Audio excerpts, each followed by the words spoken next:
Última parte en este Hablo en las Paredes en la noche de hoy. Estamos hablando de la bisexualidad. Dejamos una pregunta al aire justamente, entonces que tiene que ver y lo podemos reiterar. Aquella persona que haya ido a la práctica ya con una relación homosexual o no, ¿se puede considerar bisexual? Preguntémosle a esa persona cómo se identifica. Es probable que muchos digan, por ese hecho me considero bisexual, u otros dirán, solamente eso está en mi fantasía y por tanto como no lo he llevado a la práctica, por eso no me identifico como bisexual. Yo me iría más por ahí, por preguntarle a cada persona cómo se identifica y que no seamos desde afuera los que juzguemos la identidad sexual de las personas con base en sus prácticas. Ok, pero entonces ahorita no hay que entonces invitar a esa persona a que se defina. Es decir, o eres hetero o eres homo. La persona puede decir, no, yo soy bisexual.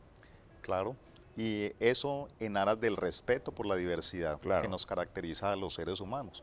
Entonces, apartándonos un poco de lo que es la norma social, la norma que exige precisamente lo que menciona Guillermo con relación a que tienes que definirte.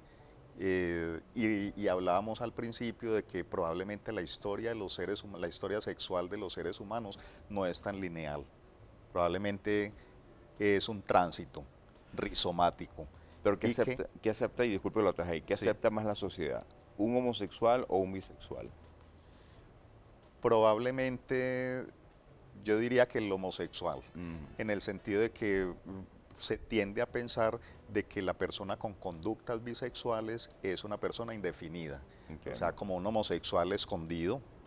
Algunos piensan eso y los homosexuales, por ejemplo, miran a las personas con conductas bisexuales como indefinidos o como aquellas personas que utilizan la parte social para Es encubrir una su careta. homosexualidad. ¿Sí? Ujú. Entonces, como que están juzgados desde un lado y también juzgados desde el otro lado.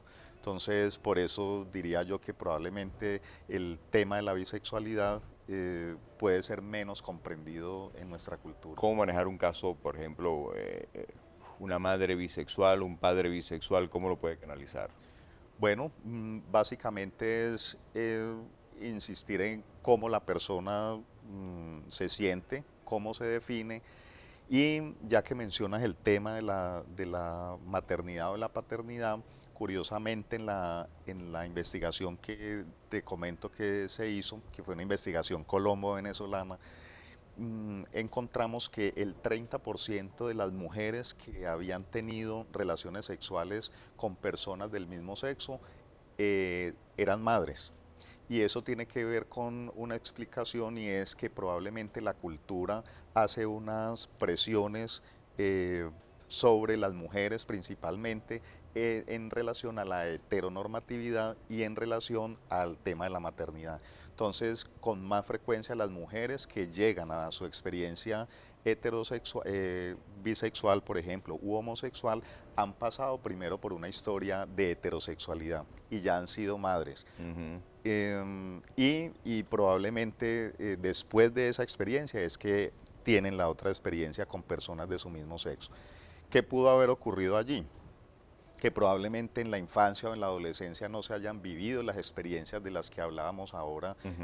en aquellos periodos de adolescencia donde es necesario este tipo de experiencias para poder que eso le ayude a la persona a descubrir su orientación o simplemente que si esa experiencia heterosexual no fue tan gratificante y encuentra en la experiencia sexual con personas de su mismo sexo algo más gratificante, pues puede aprender a disfrutar más de eso. ¿Ya? Claro. Y situados en la teoría de la variante fisiológica que mencionamos, en esa capacidad que tenemos todos los seres humanos, en esa condición mejor de poder variar, incluso en la función sexual. Ok, vamos a poner tres casos en particular. El primero, aquella persona que hoy dice, entonces eso es lo que puedo ser yo. Soy entonces un bisexual, me gustan justamente los dos sexos, ¿qué le diríamos?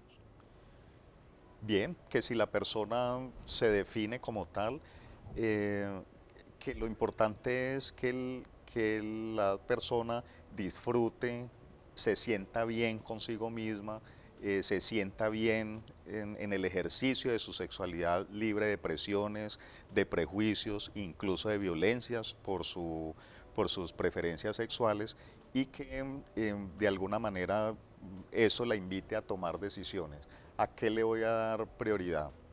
¿A mi fisiología o le voy a dar prioridad a la norma sociocultural? Claro, pero cuando hablamos de decisiones, y una de las cosas que estamos aprendiendo el día de hoy, que Ujú. tomar decisiones es no solamente ser hétero u homo, es poder ser bi también, que es la otra de las cosas. Claro, lo que pasa es que probablemente eso no sea el tema de la preferencia sexual, no sea un tema de decisión voluntaria, Entiendo. ¿ya? Lo que puede ser, digamos, un tema de decisión es el reconocimiento social que se haga frente a eso. Es decir, si la persona asume mm, darlo a conocer ante su familia, ante las demás personas, o decide guardárselo para sí. Mm. Pero el hecho de la preferencia sexual como tal probablemente no sea un tema de decisión de la voluntad, sino que simplemente se siente. Bueno, y en este caso que llega un hijo y dice, papá, soy bisexual, ¿qué decirlo? ¿Cómo manejarlo? Bueno, primero tendríamos que preguntar la edad de la persona, porque si es un joven que está, por ejemplo, en su etapa de la De la adolescencia, adolescencia. probablemente ahí lo que está ocurriendo son experiencias sexuales que no necesariamente implican que esa persona va a identificarse como bisexual. Ujú. Eso sería algo de entender, o sea, entender que si se da allí es parte de esas experiencias de ensayo-error comunes en la adolescencia y que van a servir para que la persona se identifique posteriormente. Si tiene más de 20 años, Y si tiene más de 20 años, digamos que la propuesta para ese papá es, bueno, amar a su hijo tal y como es, aceptarlo tal y como es, en un marco de derechos humanos, de derechos sexuales y reproductivos, en el entendido de que todos los seres humanos, entre otras cosas, tenemos derecho a elegir las personas con las cuales se tienen relaciones sexuales. gracias doctor por haber estado con nosotros esta noche. Tema interesantísimo este de la bisexualidad que todavía, pues obviamente, como sociedad no terminamos de entender. Y cuando hablamos de entender, hay cosas que a veces no necesitan entendimiento, sino lo que ameritan es simplemente un respeto. Partamos de eso, de respetar. Hasta acá hablan las paredes en la noche de hoy. Que pasen una feliz noche y como siempre decimos que tengan muy buen sexo.